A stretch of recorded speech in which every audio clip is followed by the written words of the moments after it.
the college was Northwest Christian University. All right? It's a true story. You may have heard this on the news because it did make national news. And as I read this story, read this letter, I want you to be conscious of your reaction to it. What do you feel? What do you feel as I read this letter? All right?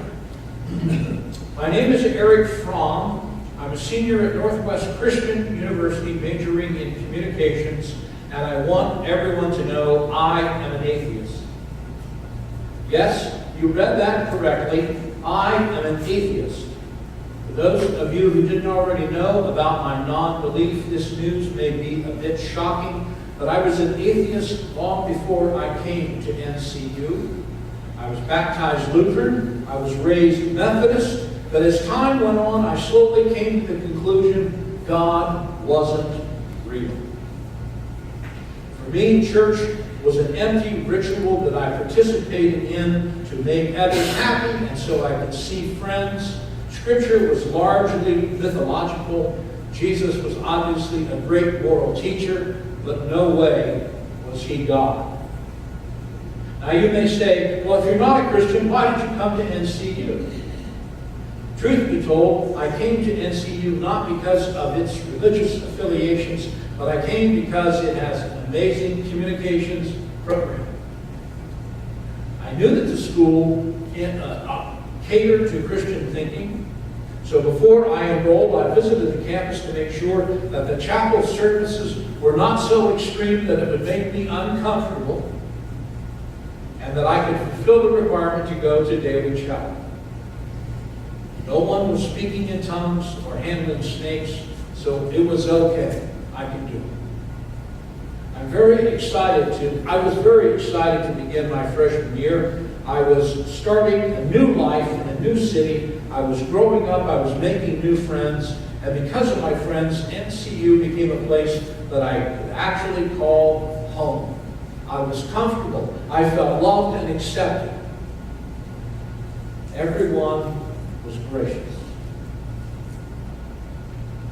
But as time went on, I struggled with religion constantly throughout my freshman year. I would attend chapel, so I'd see all the energy and the community, and I'd want to be a part of it, but I couldn't, because there isn't any God. I didn't actually tell anybody I was an atheist until my sophomore year. And while my closest friends accepted my atheism, others were not so kind. When people found out that I was an atheist, they started treating me differently. They verbally attacked me. Some would just give me the cold shoulder. Some would look at me, give dirty looks and shake their heads. Some would mutter under their breath, "There goes now, he's an atheist." I find it ironic that Christian students talk about how they were ridiculed in high school for their faith, but then will turn around and do the exact same thing to me. They did read Matthew 7:5, right? Matthew 7:5 says, "You hypocrite, first take the log out of your own eye, and then you'll see clearly as you take the speck out of your brother's eye." Every day I'm burdened by the fact that my peers reject me because I'm different from them. I'm not rejected because of my race or my social class. I'm rejected because I choose not to believe in God. I'm an atheist. I'm writing this primarily because I no longer want to keep it a secret, but I'm also writing this because I want to take my peers to task for their inability to accept things and their inability to act like Christians. That's the end of the letter. I read that because, isn't that ironic? How would we react if someone here right now said, "You know what? I'm so glad that you read that. I just want to tell everybody I too am an atheist." How would we react to that? Would we be loving and gracious and kind to them? Or would we go, "I always always knew Janie was putting on the show. That's really, yeah. Huh?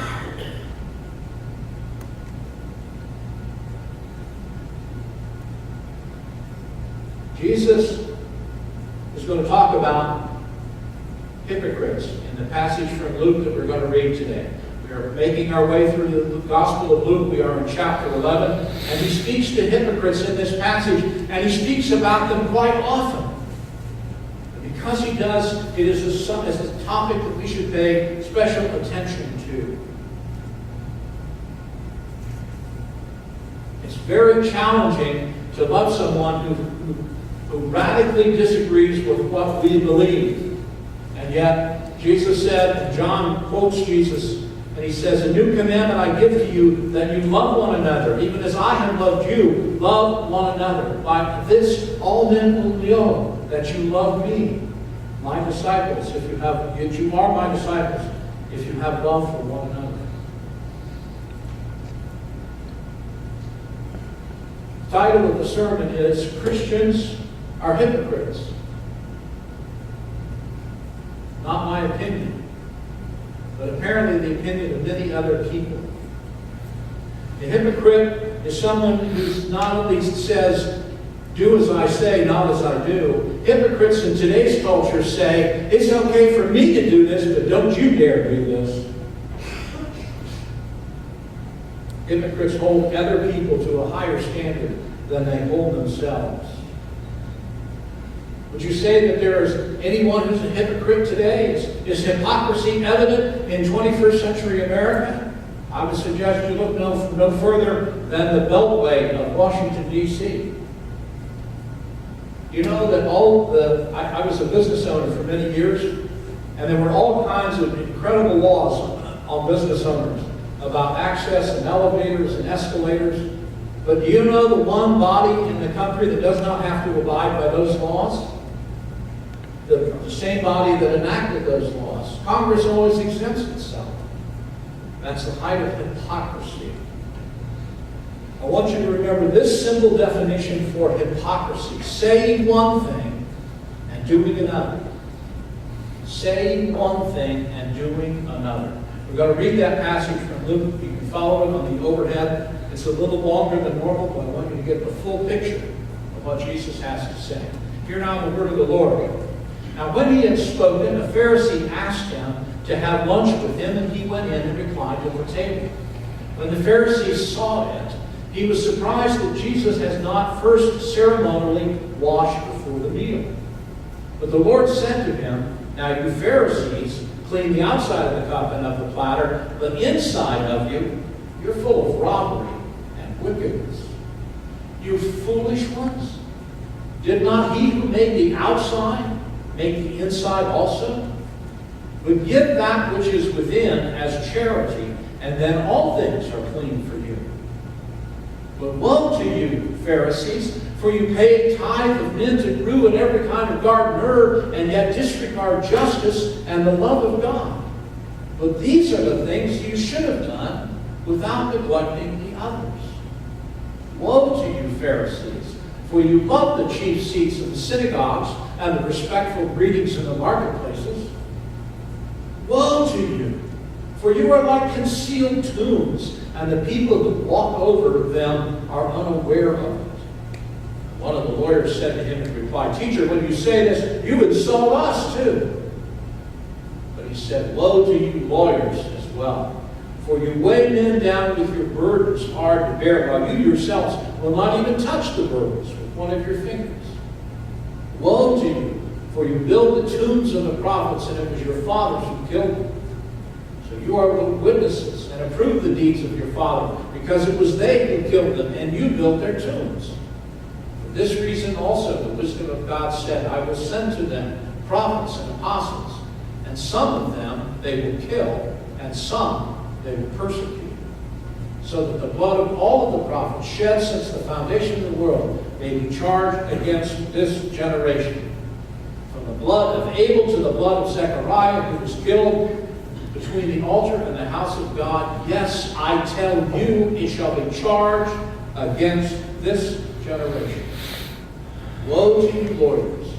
You have taken away the key of knowledge. You yourself did not enter, and you hindered those who were entering. When he left there, the scribes and the Pharisees began to be very hostile and to question him closely on many subjects, plotting against him to catch him in something that he might say. The word of God for the people of God. Now Jesus is being intentionally provocative here, but he is making a good point. We talk about the word Pharisee all the time, and I'm sure many of you are Bible scholars and you remember who the Pharisees were. But they were a group of men who formed together about 150 years before Jesus showed up on the scene, and they were very concerned about the purity of Judaism. They were afraid that the Jewish laws, the Mosaic laws, were not being applied, they were being forgotten, and so they took it upon themselves to be the religious police. Josephus, who was a Jewish historian of the period, he says that Pharisees on a daily basis are a body of Jews who profess to be more religious than the rest, to explain the laws more precisely, but to ignore them themselves. Not doing what you say you're going to do.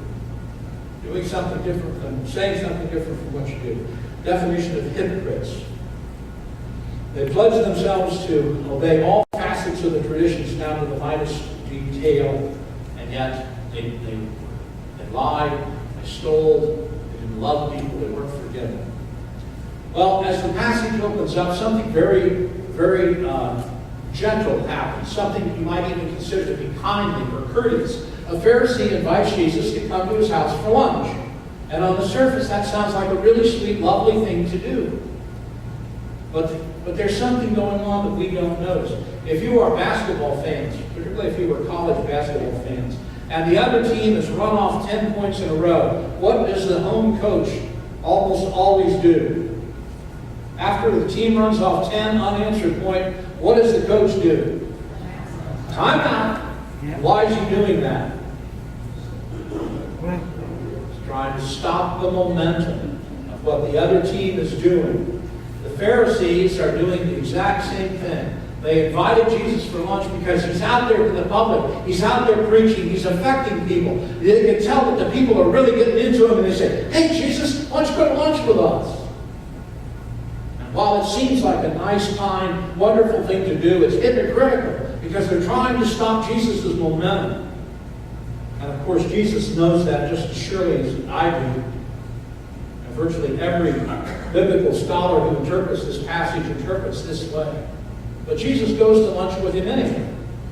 And so they sit down and they have a conversation while they're there.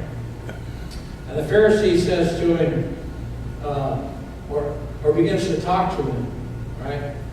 Some preachers have read and this passage and suggested that the thing that made the Pharisees mad about the washing is that Jesus didn't wash his hands. The Pharisees said, we're so surprised because Jesus didn't wash up before he went in to eat.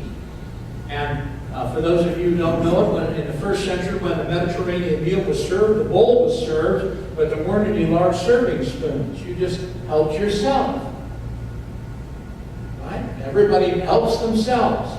And Jesus has been out there shaking hands and healing people and laying hands here and laying hands there. And they're suggesting, or it appears to be that they're suggesting he didn't wash his hands.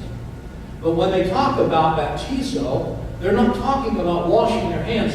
The Pharisees had decided that we all need to take a bath before they eat. It doesn't say that in the Mosaic law, but the Pharisees, over the course of time, have added that to something that we do. So from now on, when we have a fellowship dinner, we're going to fill up the tub, and everybody's got to get in the tub before we go eat, so that you can be completely washed clean before we have our meal together. That would be as silly as what the Pharisees were asking Jesus to do. And Jesus ignored them because he said, it's not necessary. It's something that you added, and you're hypocrites. Hypocrites are easy to spot in today's culture, as they were easy to spot back then. A businessman came home from a business trip, and his wife was standing at the airport waiting for him, and the down there baggage claim. And they barely said hello to each other. They just sort of air kissed, It was quite obvious to everybody that their marriage really wasn't much anymore.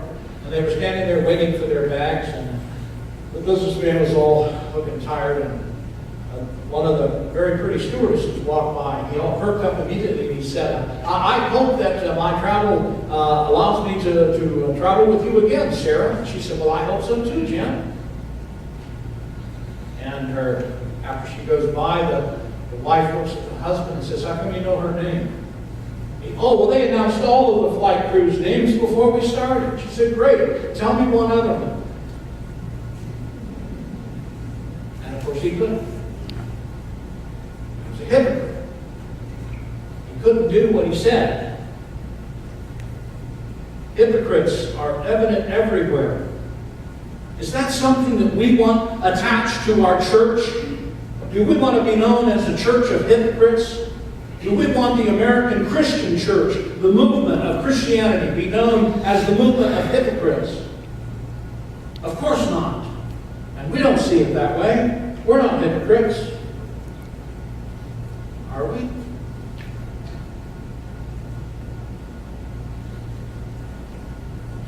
The Lord said, now you Pharisees, you clean the outside of the cup and the platter, but inside you are full of robbery and wickedness.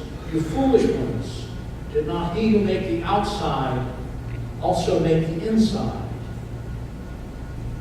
We like to think we're fooling people by how we act. We think if we put on the right airs and the right expressions and act a certain way, then we'll be believed that that's who we really are. You remember Star Wars? Sounds like it's 25 years ago now since the first one. But the little droid, CP3O, C3PO, whatever, right? Do you know how, let me ask the question this way. Was that a machine? Was that computer animation? Or was that a real person?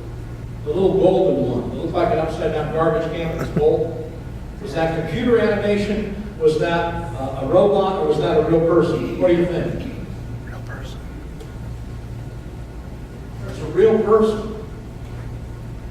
But he did all his movements in front of the green screen, and then they added the robot on top of it with computer animation later. Everybody thought he was the real deal. He was, in fact, hypocritical because he was not who he said he was. I love this story from the Queen Mary. Queen Mary was a luxury liner that traveled everywhere for years and years and years, and then it became a floating hotel, a restaurant, and eventually they decided they would take down the smokestacks and repaint them or refurbish them. And when they removed the 2 stacks from the top of the ship and they set it down on the dock, the smokestack went. And when they looked at it, they found out that all the steel had rusted away. There was nothing left but 30 coats of paint. Even though it appeared that there was a smokestack there, the reality didn't match the appearance. We're not hypocrites, are we? We're the real thing.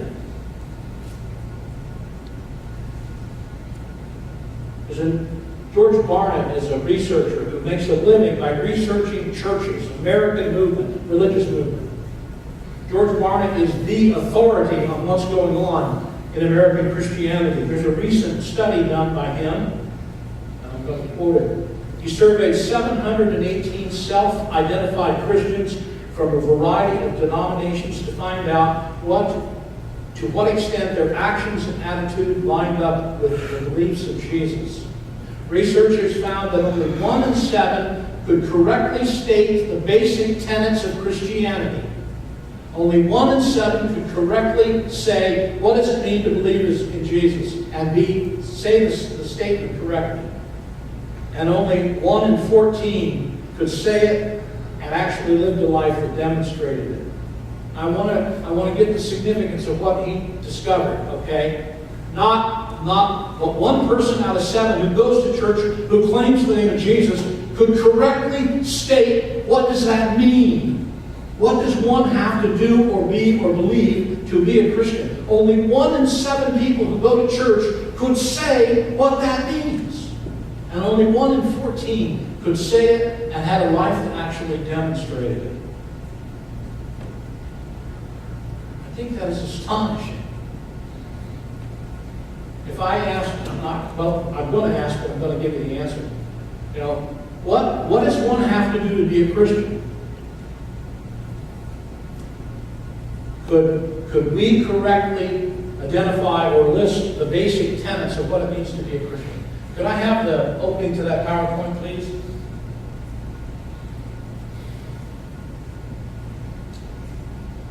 Well, Google doesn't know what he's talking about. I'm sure of that, okay? I'm sorry, Barna. Barna doesn't know what he's talking about. So let's go to a real authority. Let's go to Yahoo. In 2017, Yahoo posted on their website this question.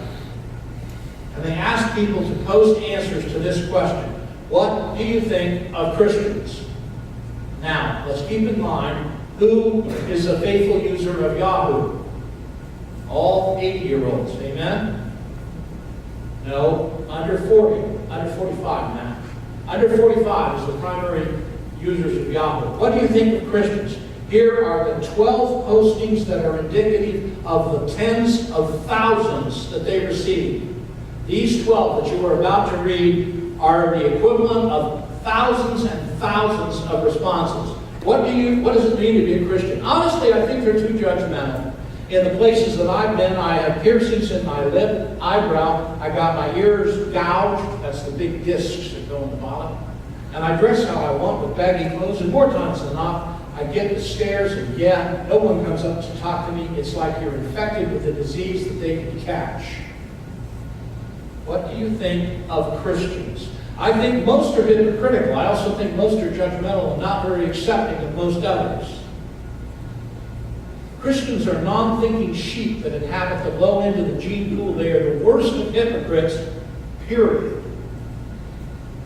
There are so many people that call themselves Christians nowadays simply because they have a head knowledge of what Jesus did for them, but their hearts are far from God. You will know a true Christian by his fruits. That's one of the kindest things written out of tens of thousands. There are so many people, Christians are as good and as bad as every other human beings in this world. There is nothing special about them, and they too are branded. I think Christians are judgmental and hypocrites, for they are all about helping people out as long as it's in the eyes of others and makes them look good to their fellow Christian buddies. Behind closed doors, they have better things to do than to help anyone out. I'm not making this up, folks. This ought to rock you to the very core of your being. This is the impression that people under the age of 45 have of the American Christian church. Don't waste your time or money going to church. They're just like everybody else. When I first hear that somebody's a Christian, I believe they are very moral people with strong family values, but I also picture them as being very judgmental, and I feel ill at ease. I would rather be known in life as an honest sinner than a lying hypocrite, which is how I see most people who call themselves Christians. There were tens of thousands of comments just like this. Are there any more? Your beliefs don't make you a better person, your behavior does. Christians, show us Christ, then we might believe. Those who boldly call themselves Christians must stop judging others and instead try confessing their own sins. There needs to be more normalcy in general. Christians tend to judge others just because they sin differently than so-called Christians. Who does that preach? What do you think? Are we hypocrites? No, we're not hypocrites, except that tens of thousands of people under the age of 45 say we are. So who's right? What image are we projecting in Rushville, Indiana?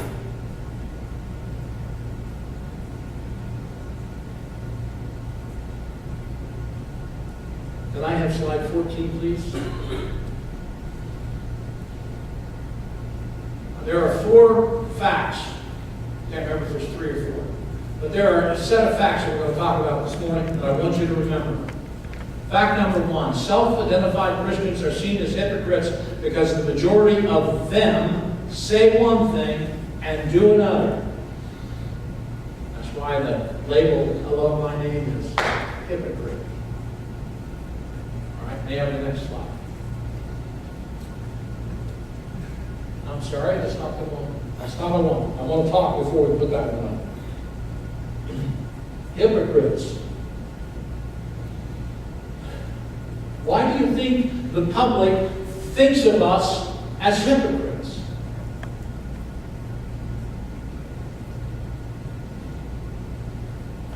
That's because when they come to church, do they see people who are unconditionally loving and gracious and forgiving? Or do they see people who are judgmental and critical? Self-identified Christians are seen as hypocrites because the majority of them say one thing and do another. Jesus said we need to love each other unconditionally. We need to love the world unconditionally. He said we need to forgive unconditionally. We need to be kind unconditionally. And be generous unconditionally. You know, a lot of people think that those are deeds. Those are things that I choose to do. And that's a basic misunderstanding. It's who we are. It's who we are in Jesus Christ. We don't do love. We are love. We don't do forgiveness. We are forgiving. It's who we are. It is the character of Christ. But if you can't do that, what does it say about the character that you have? Fact number 2, we need to make sure that we know what Christians believe. Are my slides out of order or they come across out of order? I need number 2. Number 2, the creed, or number 3, unconditional selfless love. There's no 2? There's a 2 it's after 3. Shouldn't be. When you say things and you bring it over, it can get mixed up. Fact number 2, we need to make sure that we know what it means to be a Christian. What's the basic statement, historical statement, that indicates what it means to be a Christian? The Nicene Creed.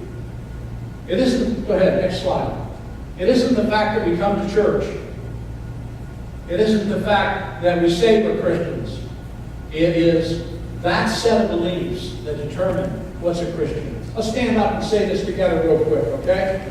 Really good to stand up. Let everything breathe for a minute.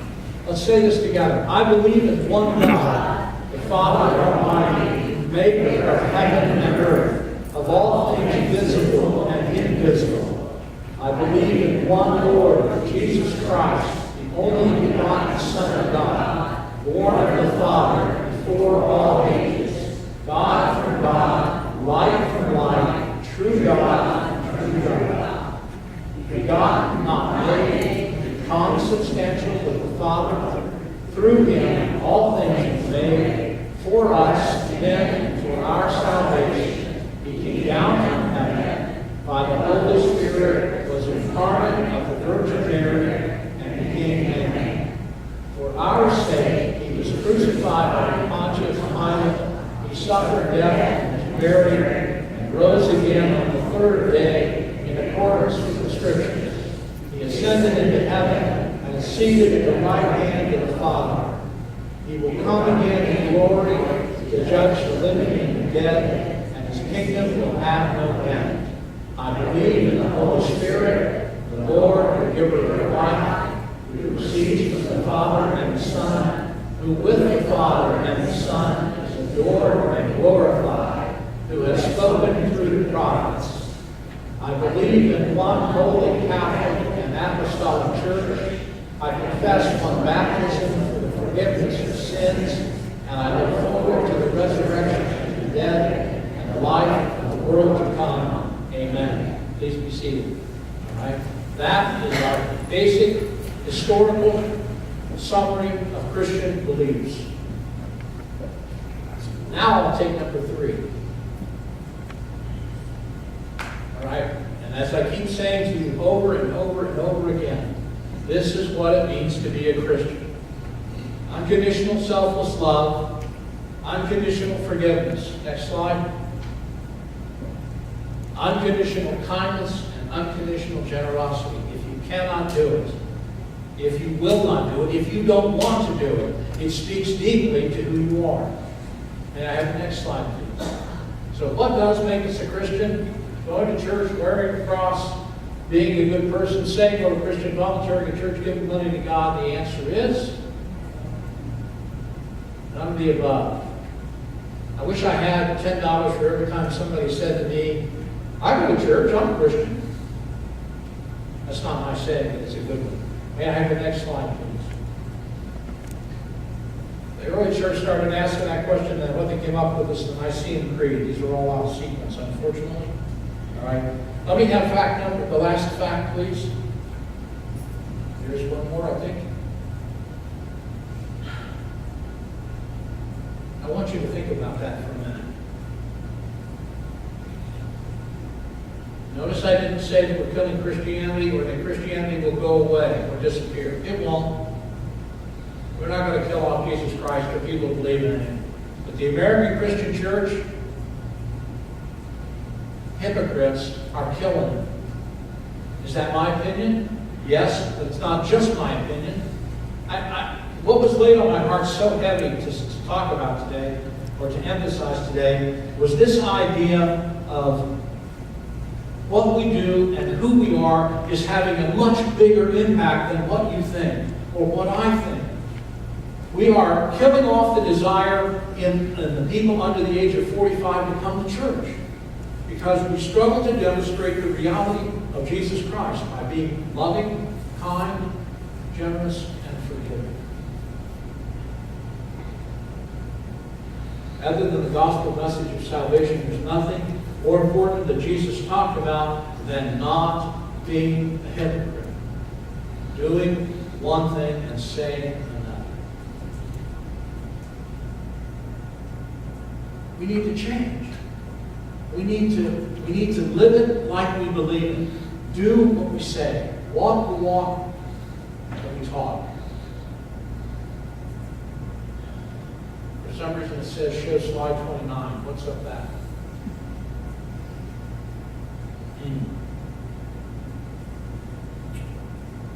Are we hypocrites? We don't think we are. We don't feel like we are. Many of us are. Many of you aren't. But somehow the impression that the next two generations are getting is that we're hypocrites.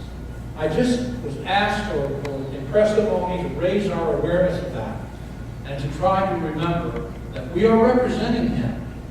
And who we are is what we do. And what we do is who we are. If we want to change the world for Christ, we've got to show that it makes a difference.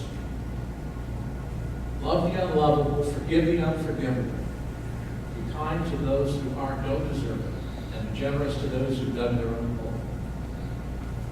The Word of God's thought for this day. All right? Amen. Holy Father, may we understand and think deeply. May we examine our hearts. May we understand that by our behavior, we are impacting two generations' ability to see you as real and to come to understand that your Son is the Savior of the world. So my prayer this day is that we, as this group in this place, that we can begin to change the way we live, the way we treat each other, the way that we treat the people outside of these doors. And Father, I acknowledge that we're doing a good job. I know that we are, but I know that we can be better, that we can do a better job. And that at least in this place, in this community, that we can demonstrate believing in you means something. And it means something that we can love unconditionally and be gracious unconditionally and forgive unconditionally. Not only ourselves, but those outside of these walls who in some way do us harm. Help us to resolve to live it like we say we believe it, to understand what we believe and to put it into practice in our daily lives. Help us to be like your Son as much as we can. I ask these things in your holy and blessed name. Amen.